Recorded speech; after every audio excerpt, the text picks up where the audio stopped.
YouTube నుండి డబ్బులు సంపాదించడం ఎలాగా? మీ అందరికి తెలిసిందేంటి? లాంగ్ వీడియోస్ నుంచెల్లి, షార్ట్ వీడియోస్ నుంచెల్లి అవి అప్‌లోడ్ చేస్తే మనకు డబ్బులొస్తాయని మీ వరకైతే తెలిసే ఉంటది. కానీ అవి రెండే గాకుండా ఇంకా మనం డబ్బులు సంపాదించుకోవడానికి యూట్యూబ్‌లోనే వేరే మోనిటైజేషన్ టూల్స్ ఉన్నాయని మీలో ఎంతమందికి తెలుసు?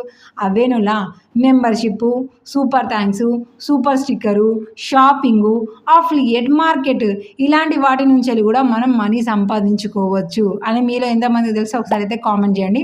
మరి వీటి నుంచెల్లి మనం సంపాదించుకోవాలంటే దీనికి ఉన్న ఎలిజిబిలిటీ క్రైటీరియా ఏంటి అనంటే 1 ఇయర్‌లో మన ఛానల్‌కి 500 సబ్స్క్రైబర్స్ ఉండాలి. అలాగే మనకి 3000 అవర్స్ వాచ్ టైమ్ కంప్లీట్ అవ్వాలి. ఇవి 2 కంప్లీట్ అయిపోయినాయి అనంటే మనకి ఇందాక చెప్పిన సూపర్సు, మెంబర్‌షిప్స్ ఇవన్నీ గూడా మనకి కంప్లీట్ అయిపోతాయి. అలా గాకుండా మనకి లాంగ్ వీడియోస్ నుంచెల్లి అలాగే షార్ట్ వీడియోస్ నుంచెల్లి యాడ్స్ ప్లే అయ్యి మనకి మనీ రావాలి అనంటే దానికి ఎలిజిబిలిటీ క్రైటీరియా ఏంటి అంటే 1 ఇయర్‌లో మన ఛానల్‌లో 1000 సబ్స్క్రైబర్స్ ఉండాలి.